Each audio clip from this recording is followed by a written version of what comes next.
বলেছ যে অনেকের অনেক প্রশ্নের উত্তর আমি দিচ্ছি, কিন্তু তোমার করা প্রশ্নটার উত্তর আমি দিচ্ছি না। কেন? তার কারণ হচ্ছে মধুসূদন সরস্বতী পরম্পরা নিয়ে যে প্রশ্নটা তুমি করেছো সেই প্রশ্নটার সঙ্গে কিছু ব্যক্তিগত পরিসর জড়িত। মধুসূদন সরস্বতী পরম্পরায় আশ্রম করা হয় না। তার কারণই হচ্ছে পরিষ্কার নির্দেশ আছে অনিকেত হবে না। যারাই সন্ন্যাসী সম্প্রদায় সম্পর্কে জানেন তারা জানেন যে দণ্ডিত স্বামীরা আশ্রম করেন না। দণ্ডিত স্বামীরা একা থাকেন, কারণ পরমহংস উপনিষদের যে নির্দেশ অনুসারে দণ্ডিত স্বামীরা হন, তারা সেখানে পরিষ্কার বলাই আছে যে এক সন্ন্যাসী ব্রহ্মবৎ, দুই সন্ন্যাসীকে সন্ন্যাসী মিথুন বলা হয় বা সন্ন্যাসী যুগল, তিন সন্ন্যাসীতে সন্ন্যাসী গ্রাম, তিনের অধিক সন্ন্যাসী হলে তাকে সন্ন্যাসী নগরী বলেন। দণ্ডী সন্ন্যাসীরা এই সন্ন্যাসী নগরীকে সযত্নে পরিহার করেন, ফলে তারা অনিকেত হন, তাদের আশ্রম থাকে না। মধুসূদন সরস্বতী পরম্পরায় দীক্ষা প্রদান এবং সম্প্রদায় বৃদ্ধির সম্ভাবনা খুব কম। তার কারণ হচ্ছে মধুসূদন সরস্বতী সরাসরি দামোদর স্বরূপের, মহাপ্রভুর পার্শ্বদ দামোদর স্বরূপের প্রভাবান্বিত ছিলেন। দাস, রঘুনাথ এদের এতে প্রভাবে এসেছিলেন, এবং বৃন্দাবনের ষড় গোস্বামীদের সবই মধুসূদন সরস্বতীর সঙ্গে মূলত দাস, রঘুনাথ, দামোদর স্বরূপ এই সমস্ত মহামহ যে বৈষ্ণব প্রাতঃস্মরণীয় যে পুরুষেরা, তাদের যোগাযোগ ছিল এবং তাদের আদর্শ তিনি গ্রহণ করেছিলেন। ফলে মধুসূদন সরস্বতী পরম্পরাতে পৃথিবীতে আছে যত নগরাদি গ্রাম, সর্বত্র প্রচারিত হইবে মোর নাম, এই কথাটিতে বিশ্বাস করেন না। মহাপ্রভুর যে ত্রিনাদপি শুনি চেন তরোরিব সহিষ্ণু না, এই যে আছে, বা মহাপ্রভুর যে নিজের জীবনের যে উদাহরণগুলি আমরা পাই চৈতন্য চরিত্রামৃত বা চৈতন্য ভাগবতে, যে একজন সামান্য এক পথিক সন্ন্যাসী, সে এসে মহাপ্রভুকে বলল যে আপনার এত জিহ্বা সুখেচ্ছা কেন? তাতে মহাপ্রভু যে সামান্য লবণ দিয়ে যে মহাপ্রসাদের প্রসাদী গ্রহণ করতেন, সেবা করতেন, সেটারও পরিমাণ কমিয়ে দিলেন। এই যে মহাপ্রভুর ত্যাগ তিতিক্ষা, এই ত্যাগ তিতিক্ষার সঙ্গে সর্বত্র প্রচারিত হইবে মোর নাম, এটা যায় না। আমি এটা বলি, লীলাবতী সরকার, ঘটনা বলি, লীলাবতী সরকার, ডক্টর মহেন্দ্রলাল সরকার, যিনি শ্রীরামকৃষ্ণের শেষ সময়ে চিকিৎসা করছেন, লীলাবতী সরকার এক সম্পর্কে সন্তদাস বাবাজি, তারাকিশোর রায়চৌধুরী তার পূর্বাশ্রমের নাম ছিল, তিনি হাইকোর্টের উকিল ছিলেন, নামকরা ব্যারিস্টার ছিলেন, তার ভাইজি হতেন, কাকাবাবু ডাকতেন তারাকিশোর রায়চৌধুরী বা সন্তদাস বাবাজিকে। লীলাবতী সরকার বৃন্দাবনে গিয়ে সন্তদাস বাবাজির সঙ্গে কথা প্রসঙ্গে, তোমরা যদি লীলাবতী সরকারের স্মৃতিকথা কোথাও পড়ো তাহলে জানতে পারবে উনি সম্ভবত প্রাচীন উদ্বোধনে কখনো একটা লিখেছিলেন, বা কোথাও সন্তদাস বাবাজিদের যে কঠিয়া বাবা পরম্পরা সেখানের কোনো একটা বইতেও এই ঘটনাটা উল্লেখ আছে, যে লীলাবতী সরকার বৃন্দাবনে গিয়ে যে সাধু মহাত্মাদের সঙ্গে সাক্ষাৎ করেছিলেন, তার মধ্যে মধুসূদন সরস্বতী পরম্পরা একজন ছিলেন। তিনি লোকালয়ে আসতেন না, লোকালয়কে অস্বীকার করে বালিয়াড়ি দিয়ে, গঙ্গার যমুনার চড়া দিয়ে তিনি যাতায়াত করতেন। তার বস্ত্র বলতে ছিল যে গাভীদের গায়ে শীতের সময় যে চট দেয়া হয়, সেই চটগুলি জরাজীর্ণ হলে তারা ফেলে দেন, সেই চটগুলিকে কুড়িয়ে নিয়ে তাই দিয়ে তিনি কন্থা বানাতেন, অর্থাৎ কাঁথা বানাতেন, তাই উনি পরিধান করতেন। লোকালয়ে আসতেন না এবং কারো সঙ্গে কথা বলতেন না, কারো অপেক্ষা রাখতেন না। তাকে লীলাবতী সরকার তিনি দর্শন করেছিলেন। এই যে জিনিসটা, এই যে ত্যাগ তিতিক্ষা এবং বৈরাগ্য, এটি মধুসূদন সরস্বতী পরম্পরাতে চেষ্টা করা হয় অনুসরণ করার। আরেকটা দিক হচ্ছে যে যে যেমন গুরু প্রত্যাশা করে, অর্থাৎ যার যেরকম এবিলিটি, ভগবান তাকে সেই রকম গুরু যোগাযোগ করিয়ে দেন। এ আমার জীবনেও সত্যি, প্রত্যেকের জীবনে সত্যি। যে যশাকাঙ্ক্ষা করছে, যে চাইছে যে তার গুরুর প্রচুর নাম হোক, সবাই জানুক তার গুরুকে, প্রচার প্রসার থাকুক, ভগবান তাকে তেমন গুরু জুটিয়ে দেন। যে সর্বংসহা তিতিক্ষা, ত্যাগ তিতিক্ষা, বৈরাগ্যবান, অন্তরাল নিবাসী গুরু চাইছেন, ভগবান তাকে তেমন গুরু জুটিয়ে দেন। নাহলে দেখো ফেসবুক, হোয়াটসঅ্যাপ, ইউটিউবে তো কত প্রবচন, কত সৎকথা, ধর্মকথা আলোচনা হয়, কত প্রত্যেকটা বাজারেতে কত লোকের আছে, কীর্তন হয়, বাৎসরিক কীর্তন অনুষ্ঠান হয়, তাতে কজনের মুখ পরিবর্তন হয়, মন পরিবর্তন হয়? তার কারণ হচ্ছে, ধরো আমারই প্রতিচ্ছবি আমি আমার গুরুর মধ্যে দেখতে পাই বলে আমার গুরুকে অনুসরণ করি। যেখানে পাচ্ছি না সেখানে কিন্তু গুরুর প্রতি শ্রদ্ধার কথা দূর, বিশ্বাসই আসে না। আদৌ শ্রদ্ধা ততও বিশ্বাস বলা হয়, আমি লৌকিক ভাষায় বলছি, বিশ্বাসই আসে না। লোকটা কি, এ তো ভণ্ড, বা এটা পাগলা। শ্রীরামকৃষ্ণকে যেমন শ্রী মহেন্দ্রলাল গুপ্ত শ্রীরামকৃষ্ণের জীবৎকালে প্রথম কামারপুকুর যান, সেইখানে কামারপুকুর গ্রামের বয়োবৃদ্ধ লোকেরা তাকে জিজ্ঞাসা করছেন, তুমি তো শুনেছি বাপু 3টে পাস, মানে এমনি MA পাস ছিলেন, 3টে পাস, তুমি কি বলে গোমুখু গদায়ের কাছে দীক্ষা নিলে? এই তখনকার লোকের ধারণা।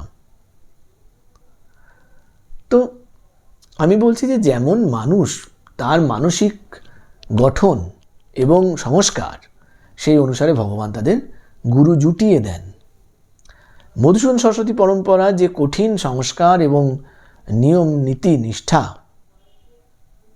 আমি তার যোগ্য নই, আমি নিজেকে কখনো ভাবি না যে আমার, কিন্তু কোথাও একটা আমি এই পরম্পরাকে প্রাণপণ ভালোবেসেছি। যখন আমার পরম্পরার প্রাচীন সাধুদের পূজিত দেবতারা আমার কাছে এসে পৌঁছাচ্ছেন, তখন আমার নিজেকে খুব হীন মনে হয়, তাদের সেবা দিতে গিয়ে আমার নিজেকে খুব লজ্জিত, অপরাধী মনে হয়। আমি মনে তখন ভাবি যে কত কত সিদ্ধ মহাপুরুষ মহাত্মার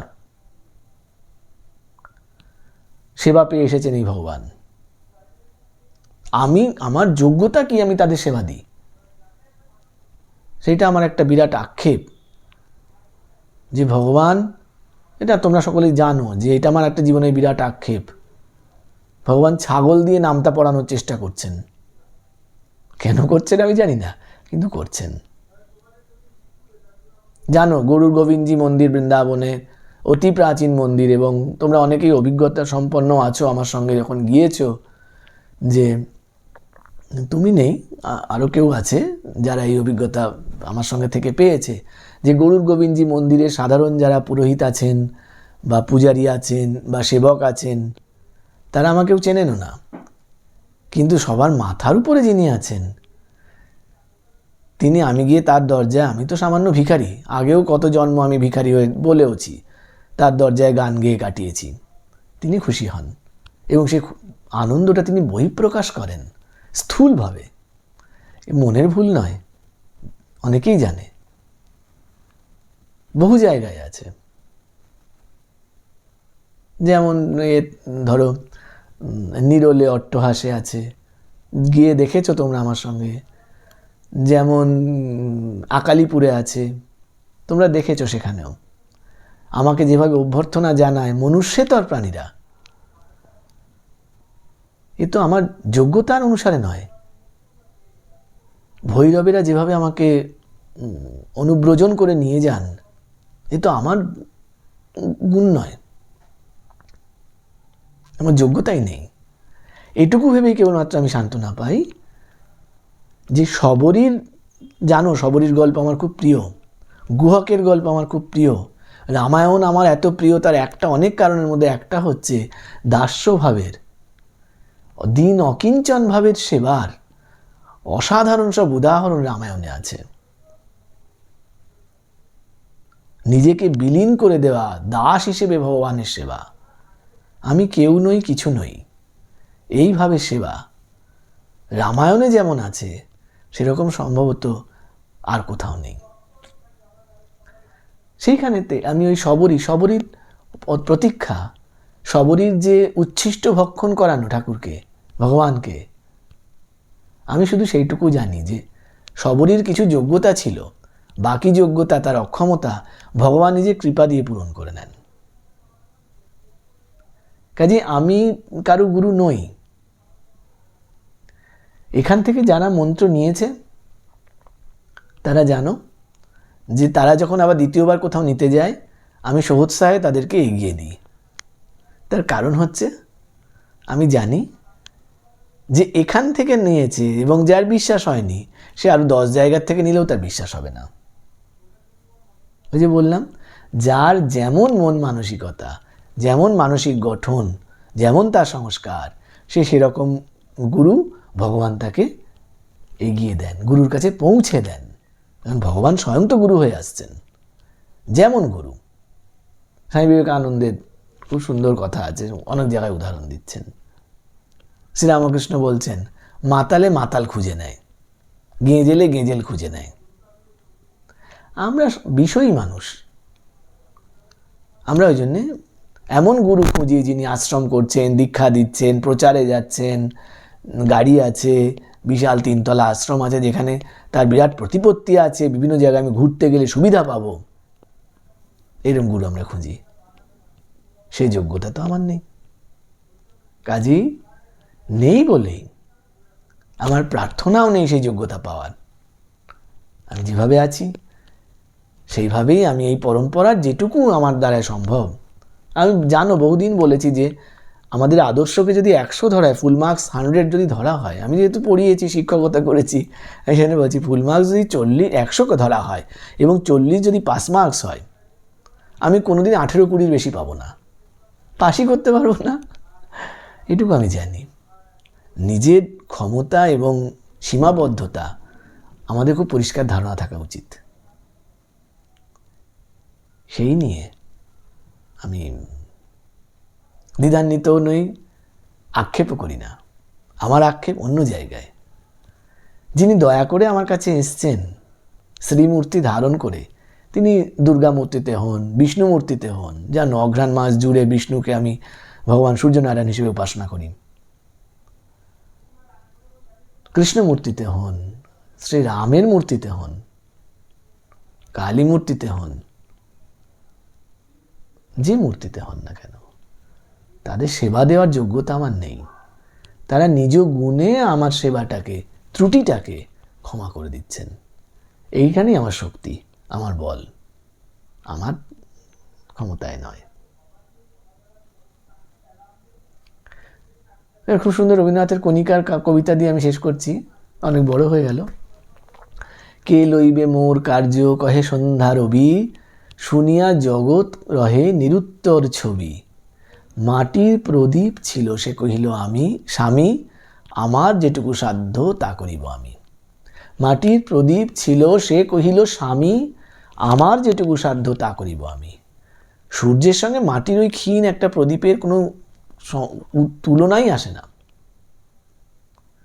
মেরুর শস্যপয়রথ সূর্য খাদ্যাতয়রিয়ত, এই বলেছিলেন স্বামীজি। মেরু পর্বতের সঙ্গে শস্যপের তুলনা হয় কি? আমি তাও নই, ওই ভরসা তিনি আছেন। তোমরাও সেই ভরসায় থাকো। তোমাদের যেমন সংস্কার পূর্ব জন্মের ভগবান সবচেয়ে ভালো জানেন। ভগবান তোমাদের সঠিক গুরু জুটিয়ে দেবেন, এ আমি দৃঢ় বিশ্বাস করি। তোমার আকুলতা থাকলেই হলো, গুরু ঠিক পৌঁছে যাবেন তোমার কাছে। হয়তো দরজায় যাবেন, হয়তো ডেকে নেবেন তোমাকে। আমি নিজের জীবন দিয়ে বুঝেছি। আমি মিথ্যা কথা বলছি না, বানিয়েও বলছি না।